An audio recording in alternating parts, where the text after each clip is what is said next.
yang dari Golkar ini Bang, Ya, bahwa hampir orang yang dipush untuk dipilih caleg kemarin itu memang bukan orang lain. Maksudnya itu adalah anak kandung yang ya mungkin itu yang disebut dinasti ya. banyak. Kalau Ya. saya melihat dari dua paslon ini yang punya potensi membangun dinasti itu, saya kira dengan paslonnya ini Harun.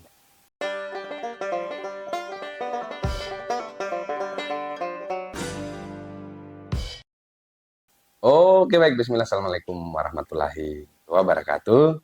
Berjumpa bersama Hendri Majid. Pada konten kami kali ini saya sudah hadiran narasumber yang tidak asing lagi di mata, ya paling tidak penonton sudah ada yang mengenal. Kanda apa namanya? Abang ini dari mana saja? Lama saya komunikasi dengan abang, hari ini baru sempat hadir. Saya ini sebenarnya saya petualangan Ulang lagi. untuk mencari saya punya jati diri di luar daerah. Oh berarti selama ini berkecimpung di luar dulu bang? Iya, di luar daerah. Karena menghadapi momentum pesta demokrasi ke Wakatobi, maka saya akan turun. Ini sudah masuk di momentum pilkada kampanye terakhir ini, masa abang terlalu lama abang di daerah lain, Ya, di luar bang? karena mungkin karena saya sebagai putra daerah, sebagai pemuda, saya juga harus punya kontribusi untuk memberikan pandangan kepada generasi Wakatobi. Iya, terpanggil lah. Ya, terpanggil. Iya. Makin rame lagi. Oke, oke, oke, oke. Baik, jadi pada hari ini Bang, sesuai dengan apa yang kami sudah undang ke Abang, itu materinya tentang dinasti politik Bang. Iya, Yang hari ini ya menurut kami, Abang cukup mumpuni lah untuk bicara soal dinasti politik yang ada di daerah kita ini. iya. Sudah digerogoti rupanya tentang dinasti. Jadi yang bertarung hari ini Haji Amiruddin dan juga Haliana, ya jangan sampai ini justru menjadi ajang pertarungan dinasti politik yang akan nanti menghantui daerah kita ini sampai 40 tahun ke depan atau Iya. 40 tahun ke depan. Itu Nah, pandangan abang gimana itu bang? saya sebenarnya pandangan saya sudah dari awalnya saya melihat Wakatobi ini dalam 10 tahun perjalanan kita menghadapi pesta demokrasi ya. Ya, Saya sebenarnya resah melihat beberapa kandidat yang telah tampil. Artinya ini kan ada ruang struktur yang telah dibangun ya, untuk ya. bagaimana membentuk sebuah dinasti, membentuk sebuah kolega-kolega untuk bagaimana uh, kita dipertontonkan terhadap generasi kita ini. Justru ketika ini terbangun sebuah dinasti kepemimpinan Wakatobi, maka pada akhirnya ruang generasi ini untuk berkompetisi di Wakatobi bahkan itu akan semakin kecil gitu. Ya, ya. Iya kan bahwa hari ini ya kan ada ini untuk khusus sebenarnya untuk yang dari Golkar ini bang, Ya, bahwa hampir orang yang dipush untuk dipilih caleg kemarin itu memang bukan orang lain. Maksudnya itu adalah anak kandung yang ya mungkin itu yang disebut dinasti ya. iya itu sebenarnya. Ini kan sebenarnya yang perlu saya memberikan gambaran umum kepada generasi Wakatobi ini. Dengan menghadapi kontestasi pilkada untuk memilih seorang pemimpin ini yang juga semestinya yang harus kita perlu lihat bahwa dengan adanya dinasti kepemimpinan ini juga akan justru kita yang punya kompetensi, kita yang punya gagasan dan ide, justru ruang-ruang kita ini akan terbatas gitu ketika Ya, ketika uh, ketika dibangun dengan bayang-bayang dinasti. ya, ya. Jadi misalkan yang ini kan yang menjadi keresahan kami sebagai warga Wangi-Wangi misalkan, Pak. Ya, Jadi kan kalaulah anak yang disuruh bertarung hari ini kan dan cenderung terbilang masih relatif muda, ya 20 tahun ke depan ya masih ada, mereka mungkin bisa jadi adalah sebagai stok masa depan. ya, Maksudnya mereka kalau hari ini mereka sudah berani mempush untuk menjadi anggota DPR misalkan, itu tidak menutup kemungkinan juga akan pada skop yang lebih besar menjadi bupati juga misalkan. iya, justru itu yang sebenarnya. Justru ini yang kita akan ketika terbangun sebuah dinasti, justru kita ini sebagai generasi pada akhirnya ke depan kita akan mengalami degenerasi krisis kepemimpinan Ya, ya, ya karena secara otomatis Pada akhirnya kita sebagai generasi muda ketika kita mau mentampilkan diri di kalangan elit politik, pada akhirnya ruang-ruang kita itu akan kecil. Ya. Saya mau ingin begini, Bang. Saya mau mendengar analisis tajamnya Abang. Bahwa hari ini sudah sementara bertarung ini dua tokoh terbaik lah, ada Amiruddin dan ada Haliana. Kaitannya dengan dinasti tadi yang kita sudah sampaikan ini, dari kedua paslon ini, Bang, yang punya kecenderungan untuk politik dinasti itu siapa, Bang, di antara keduanya? Kalau saya melihat dari dua paslon ini yang punya potensi membangun dinasti itu, saya kira dengan paslonnya ini Harun.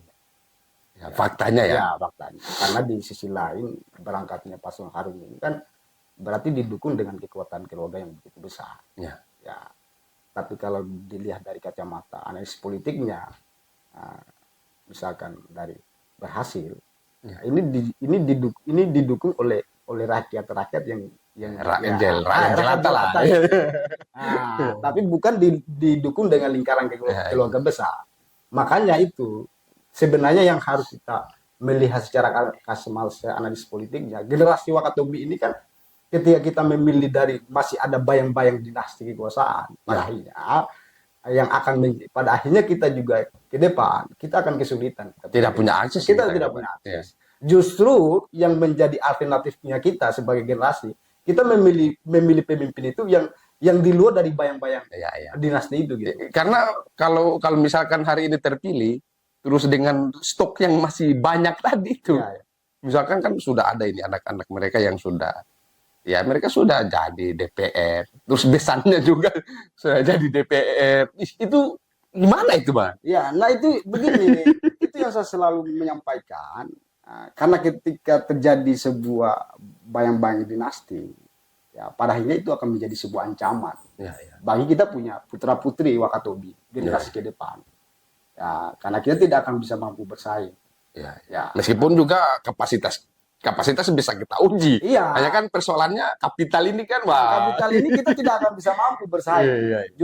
Justru ketika ada pemimpin yang baru yang akan tampil, justru ruang-ruang itu akan sempit untuk melakukan. Jadi kita langsung sebut saja, Bang. Di Harum ini, spesifik Haji Amiruddin, yang hari ini didukung dengan kekuatan kapital yang besar, dan itu bukan orang lain. Ya, itu adalah besan, anak, terus keluarga-keluarga berada.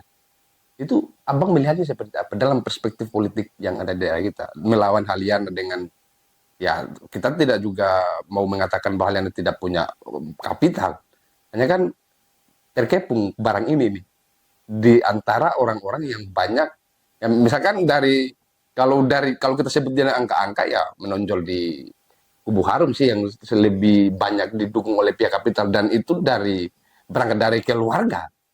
Itu Abang melihat gimana? Saya lihat dari persepsi analisis public figure antara dua paslon ini. Kalau bisa bicara Harum, artinya kan dia ini berangkat dari dukungan keluarga yang besar.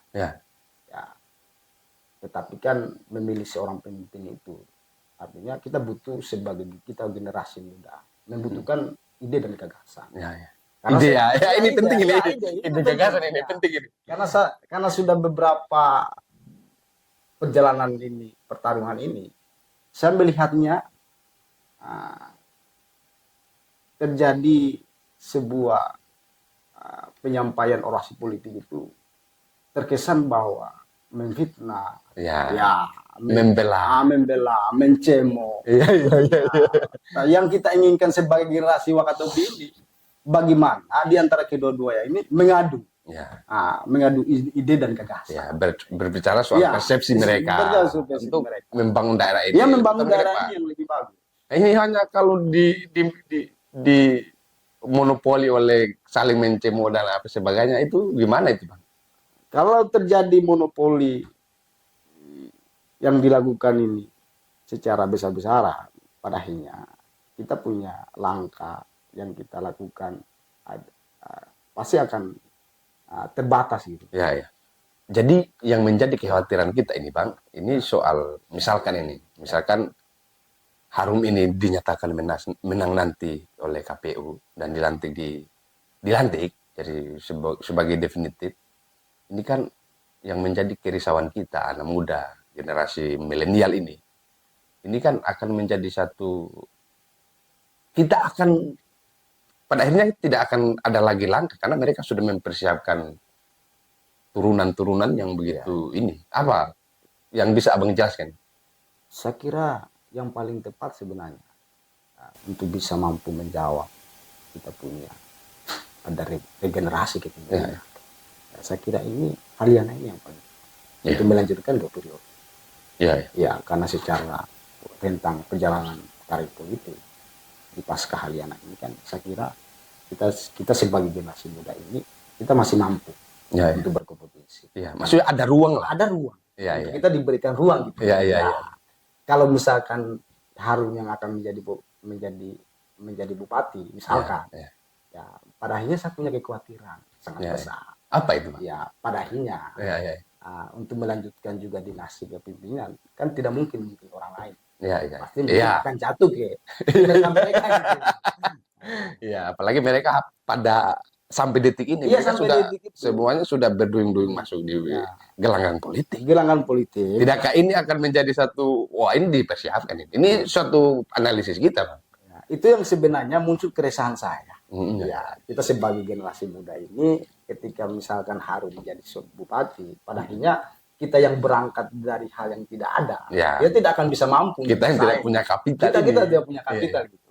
Makanya alternatif sebenarnya yang paling bagus, yang paling tepat untuk para generasi untuk kita bisa mengawal ini demokrasi ke depan. Saya kira Halyana ini yang paling tepat.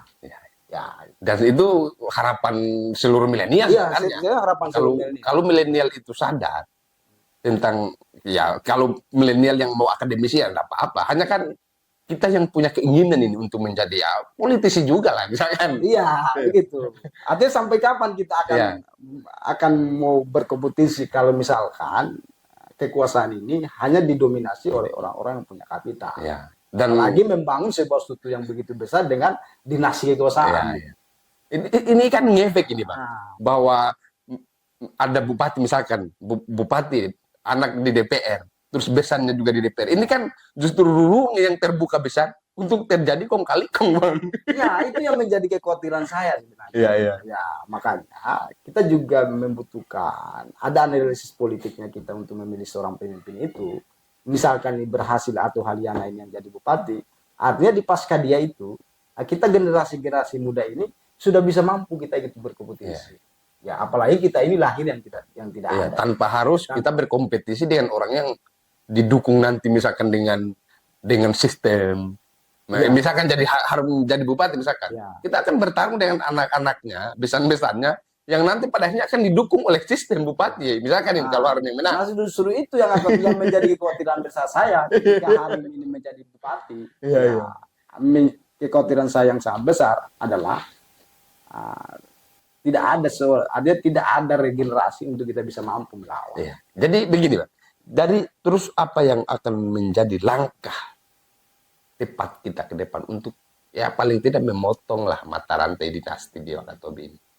Ini kan kita harus memikirkan ini secara bersama-sama. Untuk memotong misalkan mata rantai kekuasaan dinasti Wakatobi ini jalan satu-satunya memang Halyana ini harus menjadi 2 periode. Harus dipus untuk selesai 2 periode. Sudahlah, selesaikan 2 periode aja dia. Selesaikan 2 periode aja gitu. Supaya minimal ke depan itu 10 tahun kemudian sudah mulai muncul generasi muda gitu. Tanpa itu yang lahir dari seorang kapital. Oke, sangat menarik apa yang kita bahas pada hari ini. Semoga seluruh politisi yang ada di Kabupaten Wakatobi ini mereka sadar, Bang. Karena saya juga tidak tahu apa yang menjadi pertimbangan politik dari teman-teman kita misalkan yang memutuskan untuk memilih Harum dengan nasib Wakatobi ini ke depan. Kalau mereka sebagai orang yang mendukung dinasti politik, mungkin cocok mereka untuk memutuskan memilih Harum. Hanya kalau orang yang mempunyai kerisauan, kayaknya harus berhasil. Oke, saya ingin Abang Ini karena penutup, saya ingin Abang memberikan closing statement kepada penonton kita, kasihlah dulu pelajaran kepada Ya, milenial-milenial ini, kepada politisi-politisi yang hari ini sudah bertarung di pilkada ini. harapan saya mungkin itu yang saya bisa sampaikan kepada generasi milenial sebagai putra-putri Wakatobi yang terbaik. Untuk memilih pemimpin itu ya kita juga harus butuh analisa secara politik yang bisa mampu membangun ke depan, yang bisa mampu kita mengeluarkan undang-undang kita, ide dan gagasan kita. Ya minimal dia bisa lahir, minimal pemimpin itu lahir dari hubungan kemasyarakatan, orangnya leadership, ya bisa mampu menjawab ini keluh kesahnya rakyat. Saya kira itu saja, Pak. Ya, Terima oke. kasih. Baik Bang, terima kasih sudah mampir di konten kami, di podcast kami. Semoga apa yang kita sampaikan pada hari ini itu bisa diambil manfaatnya oleh penonton kita, Pak. Ya. Terima kasih sekali lagi. Saya Henry Majid, sampai berjumpa kembali di konten-konten kita selanjutnya. Oke, Bang. Terima kasih, Bang. Terima kasih. Kencang barang ini. Ya, ya.